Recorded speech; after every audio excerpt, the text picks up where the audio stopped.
Olá, aqui é o Cachorrão Dev, podem me chamar de Edu, e a nossa aula de hoje é sobre listas, que faz parte aqui da nossa primeira série aqui de estruturas de dados.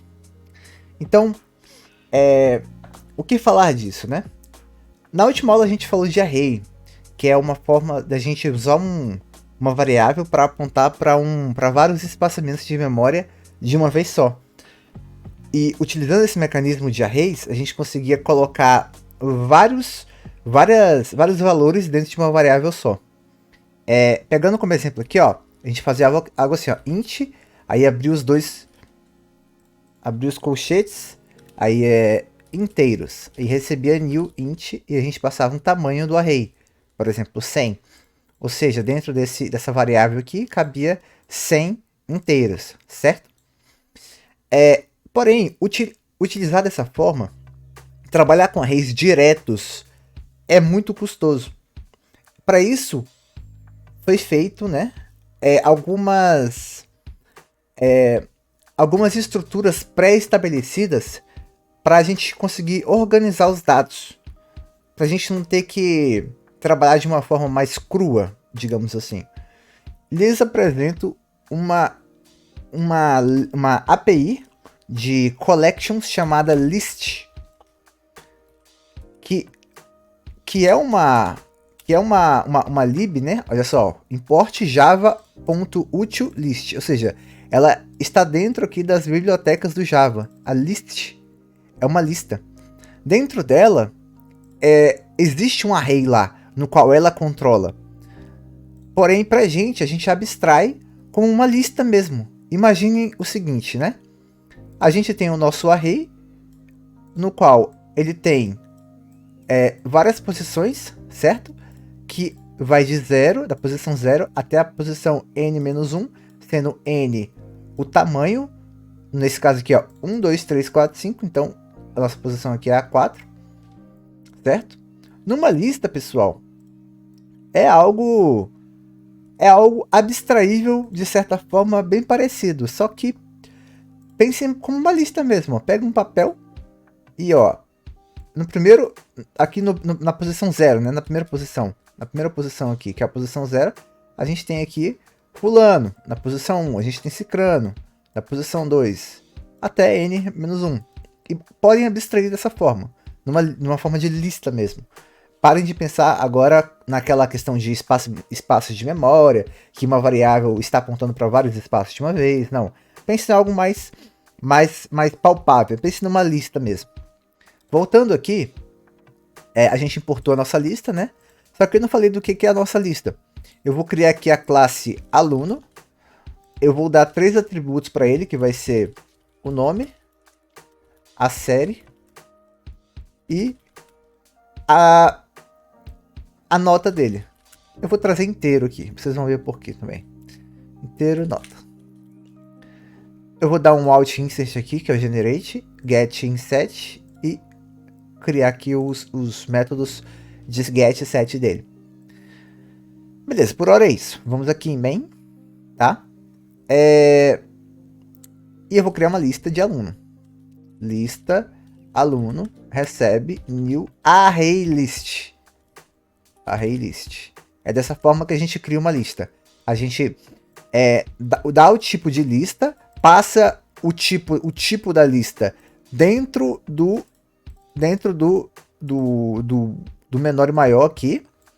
Depois dá o nome da variável e um new array list, uma lista, né? Por mais que a gente chame array list, não é um array, tá, galera? Muita atenção nessa hora. Não é um array, é um objeto que controla um array dentro dele. Bom, vamos lá, né? Temos aqui a nossa lista, certo? Olha só. Se eu clicar em lista, ponto, ó, lista aluno, né? Ponto. Olha só. Aparece para mim vários métodos, ó. Esse Mzinho aqui, ó, esse símbolo rosinha aqui, ele é de methods, né? De método. Ou seja, são os métodos públicos que eu posso acessar dessa classe. Eu posso, ó, add é intuitivo, add de adicional. Já até aparece aqui, ó, um parâmetro aluno, né? Eu posso passar um aluno como parâmetro. O que isso aqui faz? literalmente isso que vocês estão pensando. Ele adiciona um aluno na minha lista. Então vamos fazer isso, ó. Eu vou add, né? E vou, dentro desse add, dar um new aluno. E vou passar aqui, ó, o nome dele, né? Aliás, eu não criei um construtor lá pra gente fazer isso, né? Vamos criar o construtor aqui de argumentos.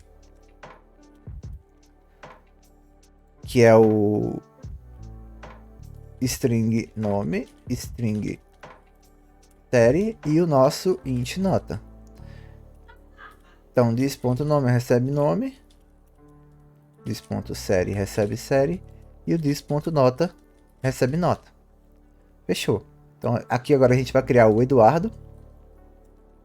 Eduardo da terceira série. Com a nota 7. Então a nota 7. Eu vou agora acessar esse cara. Como que a gente faz? Olha só. Lista aluno.get 0. Se eu tentar acessar um aluno na posição 0, se liga.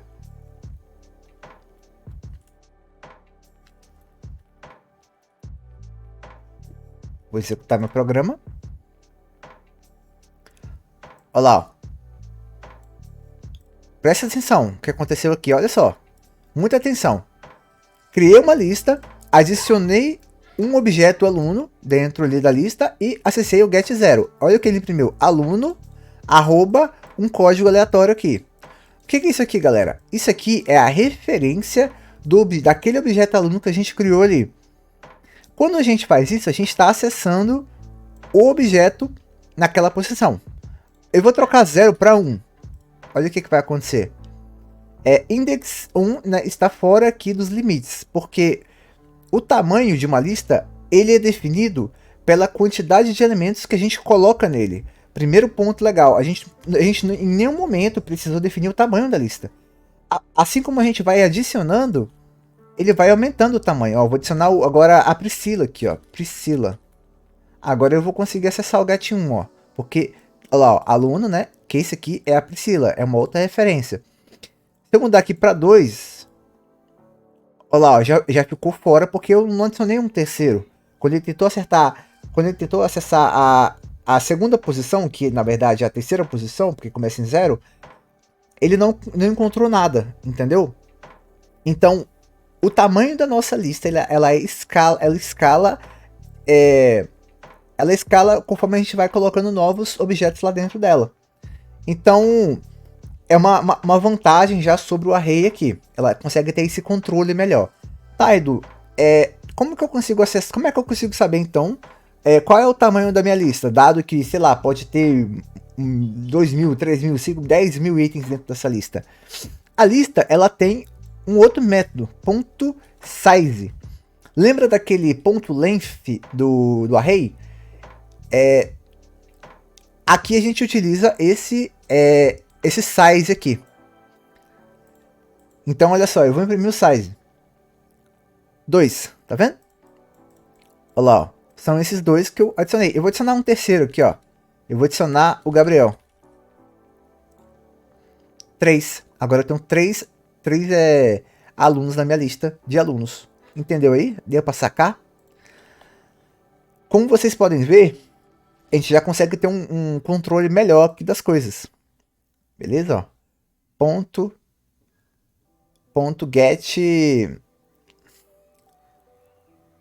Get, né? 0, por exemplo, agora, ó.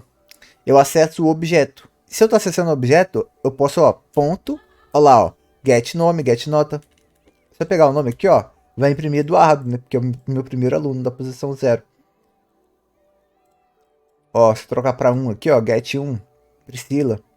Viu só? Bom, vamos fazer o seguinte agora. Vamos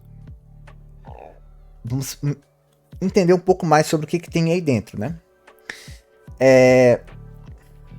Se lista aluno.isEmpty, olha só, eu queria mostrar esse método aqui para vocês. Eu consigo saber se a minha lista está vazia utilizando um método dela, que é isEmpty. O espertinho aí, né, podia também pensar assim, pô, eu podia pegar o size e, ó, size é igual a 0, ou seja, se o size for igual a 0, significa que ele é vazio, né? Só que a gente tem um método para isso. A gente já tem o isEmpty. A gente não precisa criar uma lógica aqui dentro. Ele já tem um método que é a própria lógica, fica legível. A gente sabe que aquela condição ali está verificando se aquela lista ela é vazia. Então, se a lista é vazia,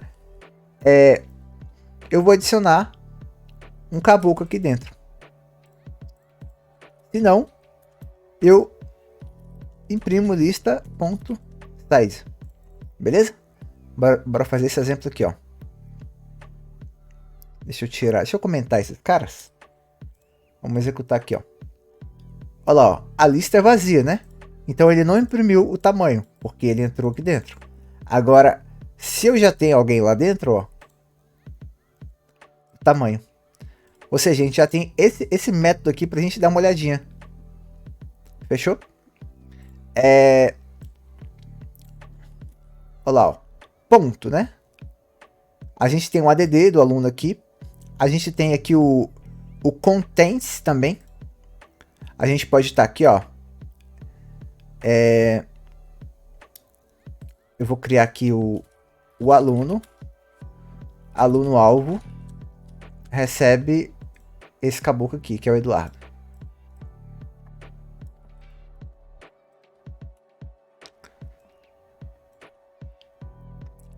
Aí aqui, ó, aluno alvo. Ele vai verificar se contém o cara aqui, né? Se, então, contém o aluno alvo.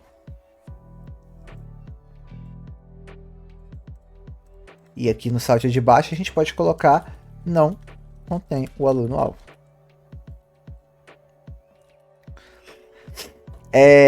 Bom, vamos executar aqui, né? A gente criou o aluno, né? E a gente vai verificar se ele tem lá dentro da lista.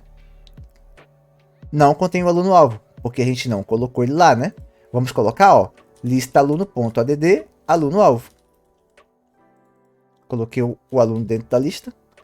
Agora ele vai verificar se contém um aluno aqui, ó. Contém um aluno alvo. Por quê? Ele vai olhar ele vai olhar a referência do objeto. Se eu tenho aquele objeto dentro da minha lista. Então, se eu tenho vários alunos e eu quero verificar se ele tem aquele aluno específico, a gente consegue passar aqui no Contents. Beleza? Uma outra coisa que a gente também pode fazer aqui, ó, é o seguinte. Aluno.remove. Eu posso remover o cara da minha lista. A gente pode passar o objeto ou a gente pode passar o index também. Olha lá, ó, eu quero remover. Deixa eu apagar aqui, ó. Deixa eu voltar com esses dois aqui também, para eu ter 3. Vou tirar esses caras aqui e vou dar um lista aluno.remove na posição 0. E aí eu vou chamar o lista aluno.get posição 0 e imprimir o cara da posição 0. Olha só, criei 3 alunos, né? Coloquei os 3 na lista, o Eduardo, a Priscila e o Gabriel. O cara que tá na posição 0 aqui, ele vai ser a Priscila, porque eu só coloco o Eduardo, que eu crio aqui em cima, aqui, ó, nessa linha aqui, na linha 13, certo? Então, o cara que tá na última posição é o Eduardo, que eu crio ele aqui em cima e coloco o objeto dele aqui. Ficou um pouco confuso aqui porque eu mudei, né? Mas o primeiro a entrar na lista é a Priscila, que é o lista aluno.add Priscila. Então eu vou executar. E olha só. Opa! Espera aí, deixa eu pegar o nome. .get nome. Pronto, vai ficar mais fácil agora. Olha lá, ó. A primeira pessoa que eu adicionei foi a Priscila, não foi? Só que quem ele imprimiu foi o Gabriel. Ou seja, ele chegou na lista ali, removeu a Priscila nessa linha e ele imprimiu a linha 0. Ou seja, no momento em que eu imprimi, ele reorganizou a lista para colocar o Gabriel na primeira posição. Tá vendo como usar lista no lugar do array puro é muito melhor? Porque ele já meio que organiza essas coisas para você. Você não precisa ter o trabalho de estar organizando essas coisas, né? Criando métodos para estar mexendo, manipulando o array. Dependendo do seu projeto, você até pode criar uma lista especial, mas na maioria das vezes você vai ter tudo, já vai ter tudo na própria biblioteca do Java ali, no caso utilizando a list, beleza? Cadê aqui, ó? Que é o remove, né? Eu também poderia passar o próprio objeto, ó. Aqui eu adiciono o aluno alvo, né? Mas olha só, eu vou passar o lista aluno.get 1, ou seja, eu vou tirar o Gabriel da lista.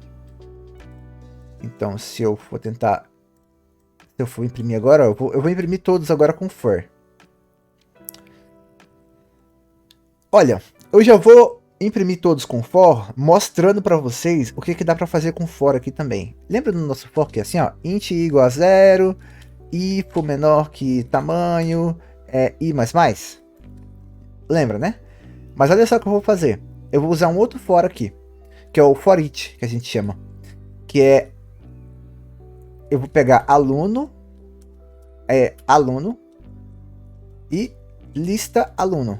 O que é isso aqui? Eu estou percorrendo esse for, criando um novo aluno e atribuindo a esse aluno cada elemento da lista.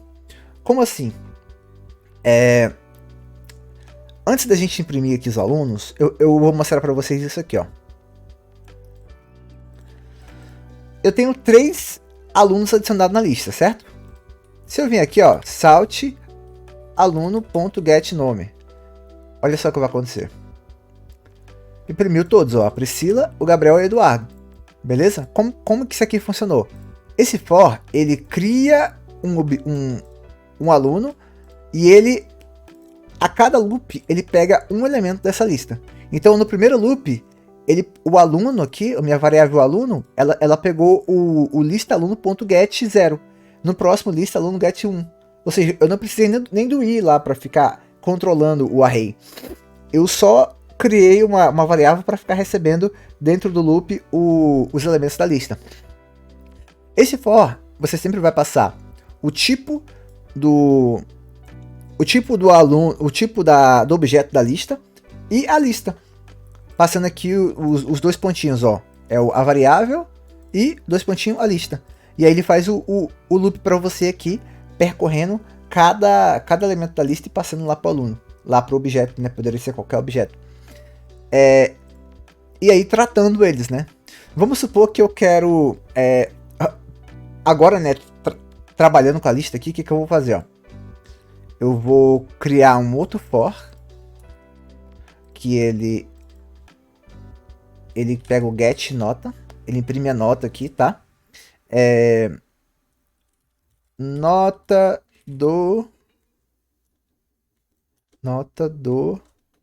mais aluno.getNome mais 2 pontinhos mais. E aí, ó, a nota do fulano é essa. É o que vai imprimir aqui. Mas para isso, ó, eu vou usar esse for para estar manipulando os itens da lista. Eu vou para cada aluno do loop aqui, ó, ponto set nota new random ponto next int 10. Vai de 0 a 10, né, que é a nota aqui. Eu vou estar setando aqui a nota, né, set nota. Então, lá, aluno.set nota, uma nota de 0 a 10. Para cada aluno da lista, que no caso aqui é o Eduardo, a Priscila e o Gabriel. Olha lá, ó. Olha lá, ó. Priscila nota 9, Gabriel nota 9, Eduardo nota 2. De novo, 3, 8, 0. De novo, 6, 6, 2. Tá vendo? Eu posso estar utilizando aqui, ó, o for para tá manipulando os itens dentro da minha lista. Na maioria das vezes, a lista ela vai chegar para você via parâmetro. Vai chegar via parâmetro para você. E aí você não vai saber o tamanho dela, né? Você nem precisa saber, no caso. Basta você percorrer ela. No caso aqui, vamos supor que a gente não sabe dos nossos alunos aqui, ó. A gente tem aqui o Genésio, a gente tem aqui a Lúcia, mas a gente tem aqui o Serafino, a gente tem aqui o Francisco. Imagina que a gente não sabe desses alunos, que a gente não sabe quem são eles, né? E a gente só recebeu a lista como parâmetro. Eu acho que eu vou até fazer isso já para mostrar para vocês, cara. Eu vou criar aqui uma outra classe. Uma outra classe chamada avaliador. Pode ser assim. O avaliador ele tem apenas um único método, que é o public static void avaliar. E o avaliar ele recebe uma lista de alunos. Lista de alunos, isso que aí. A lista alunos. Tem que importar. Basta dar um Ctrl barra aí que ele importa para você. Beleza, agora eu vou vir aqui no nosso main, vou copiar esses dois fora aqui, ó, que imprime, vou trazer para cá. E aqui no main eu crio os alunos, né, que vão ser passados como parâmetro. E ó, lista aluno, lista alunos, né? Lista aluno. Aí, lista aluno. Shift F6. Lista alunos. Beleza, eu tenho minha lista de alunos aqui. Quando eu chamar a classe avaliador.avaliar, eu vou passar uma lista e ele vai percorrer essa lista, dar uma nota randômica de 0 a 10 e vai imprimir todo mundo depois, fechou? Vou voltar lá no main. E aí eu vou passar, ó, avaliador.avaliar lista aluno. Ou seja, eu estou passando para lá para minha classe avaliador, para ele avaliar essa lista de aluno aí, beleza? Cadê, ó? Aqui, ó. Então ele vai receber essa lista como parâmetro, vai percorrer um for, vai dar as notas e vai imprimir. Voltei no main. Olha lá, executei. Olha lá, pessoal, ele recebeu a Priscila, o Gabriel, o Genésio, a Lúcia e tal, e randomizou a nota de cada um deles. Ao executar de novo, olha lá, ó, randomizou novamente. Então, pessoal, esse é o poder de uma lista, o poder de uma estrutura de dados aí. E pretendo também trazer alguma tarefinha com relação, algum exercício com relação a isso pra gente estar consolidando aí. Mas, como sempre, eu sempre reforço, né? Sempre procurem a mais do que aqui exercícios, né, de lista em Java para você exercitar, beleza? E estrutura de dados, como vocês podem ver, é algo muito poderoso e eu posso confirmar para vocês que é uma das coisas mais utilizadas e provavelmente sempre vai ser. Porque a gente sempre trabalha com um grande volume de dados. Sempre. No dia a dia sempre rola muito volume de dados. Então, saber estruturas de dados é muito importante. Então, tivemos a nossa aula de array lá e agora tivemos a nossa aula de listas, né? Que é como se for, você pode pensar que é como um cara que organiza um array. Ele já deixa toda uma interface para você utilizar. Esse tipo de conceito é chamado de API, que é Application Programming Interface. Você tem uma interface para você estar utilizando aí as ferramentas daquela aplicação em si. Então, olha só, a gente tem aqui uma lib, né, que é a list, e na list ela tem já os métodos prontos pra gente, de adicionar, de remover, de verificar se tem aquele cara, se a lista tá vazia, entre outras coisas que a gente ainda vai ver no futuro. Mas, por hoje é isso, eu espero que vocês tenham gostado. Se você gostou, deixe seu joinha, né, se inscreve aí pra mais, e é isso, um abraço e até a próxima.